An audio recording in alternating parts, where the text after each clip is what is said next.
Welcome back. So a little bit of sun for us. You can see it from a downtown camera in Macon. The sunset, got hints of that in Dublin. We're largely in the low 70s right now. It is lovely in terms of the temperatures outside. I'm expecting a very pleasant night. In terms of rain chances, I really don't think we're going to see anything here in middle Georgia as we continue forward. You do see where that rain associated with Milton is. It's well off to the southeast at this point. So really lovely evening. You see all the smiley faces here as we keep it in the 60s. Then a little of uncomfortable as, maybe a little chilly as we head towards tomorrow morning. Those mid to upper 50s are around the average this time of year. I do think 56 is a couple degrees below it for us in Macon. Northeasterly wind gusting as high as 25 miles per hour through tonight. So that will be a little pronounced. The stronger winds will be in the southeastern counties where we do see low 60s. That's closer to average for this time of year, but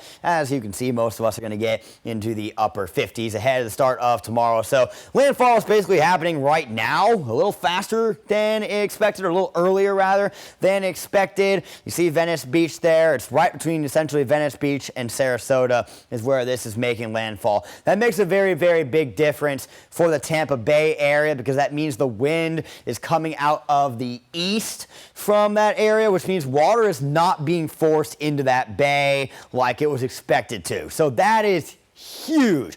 Obviously, Sarasota Beach, Venice Beach, those are going to probably never be the same. We're talking still major impacts, even though this thing has gone down to a 3. Yeah, it's weakened because of the wind shear. That same wind shear is what elevated all the tornado warnings. I quoted 50 earlier. Let's correct that, guys. 130 plus tornado warnings were issued over the southern half of the Florida Peninsula today. 130 plus. That is insanity. I don't know if I've ever seen that many tornadoes spawn from a hurricane. So, we had Helene come through here a couple weeks ago. It spawned some tornadoes. It did not spawn anywhere near that many. I mean, we had 4 or 5 warnings at once in our region at the most.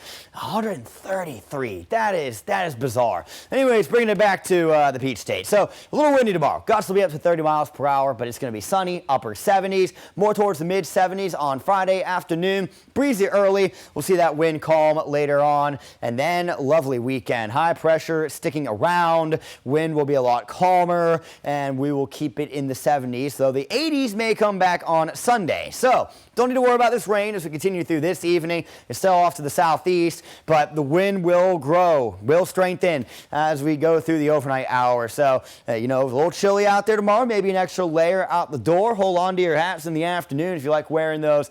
You'll be seeing gusts up to 30 miles per hour. So even the strongest gusts will be under tropical storm strength. We're not worried about any of those type of forces of winds, but it's going to be a little stronger than what we are used to here on a sunny day. Heading into Friday, as mentioned, a little breezy to begin the day, but not so much in the afternoon. By the way, Friday morning, low 50s, so it will be a little cooler to begin the final day of the work week. 78 the high tomorrow. North-northeast winds essentially 10 to 20 miles per hour, gusting up to about 30. A couple of them could get over 30 at times, but not a bad day in terms of temperatures. These are all well below the average for this time of year in the mid to upper 70s. Your extended forecast is coming up in 10 seconds.